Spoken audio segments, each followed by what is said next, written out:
Folks, as we journey with Jesus in the desert this third week of Lent, the theme of this weekend's reading is thirsting for water. Now, please note that when you go to church this Sunday, there are two options for the readings, and one of the options is the story of the Samaritan woman, and that's where I want to focus my attention today. In the desert, Jesus must have been not only thirsty for water, but probably he was thirsty to reconcile humanity to God. But we hear this amazing story of the Samaritan woman who comes to the well to draw water, and she comes with her jar. Now, the way the Gospel of John is written, and the way John narrates the story of the Samaritan woman, he talks about it as a personal story of conversion. There's one woman who comes to Jesus and a life is turned over. John does not tell us the name of this woman. And in one sense, I'm sure it is intentional. Because by not telling us her name, the story becomes the story of every person. The story of the Samaritan woman is your story and mine. At least it can be your story and mine. Folks, like the Samaritan woman, all of us have a jar. All of us have a jar. And in this jar, we keep that which is most precious to us. Our families, our friends, our job, our home, our possessions, and everything that has meaning for us is in this jar.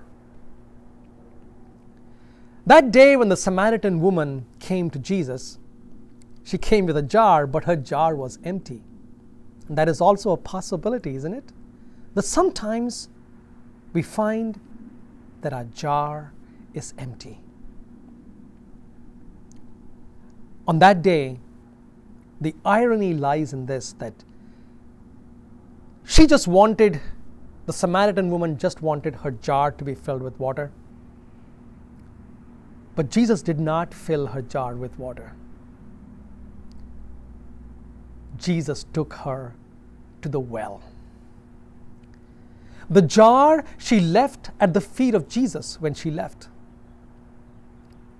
But Jesus actually took her to the well. Now, on this third Sunday of Lent, what can this mean for us?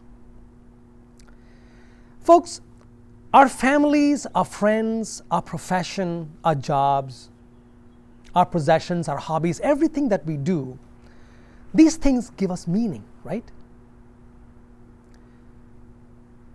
Our jar represents everything that has meaning for us. But we have to remember that our jar does not save us. And that's why Jesus did not fill that woman's jar with water. It's not our jar that saves us.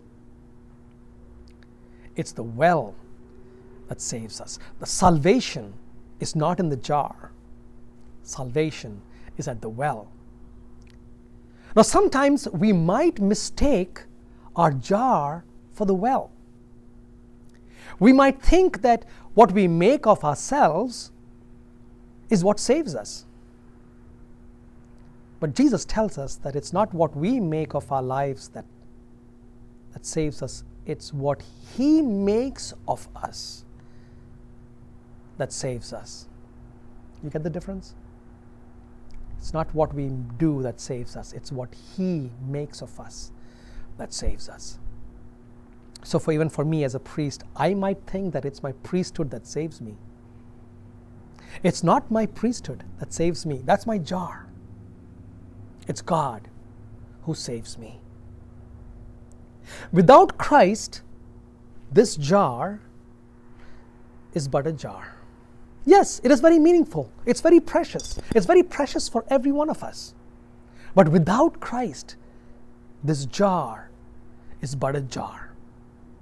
After all, on the day we die, we must leave this jar behind. We can't take it with us. So on this, the third Sunday of Lent, the story of the Samaritan woman invites us to take our jar and lay it at the feet of Jesus. What is your jar? What is your well? Who is your well? May we have the courage, like the Samaritan woman, to lay everything at the foot of the cross, because that indeed is the well that springs to eternal life. Have a great third week of Lent.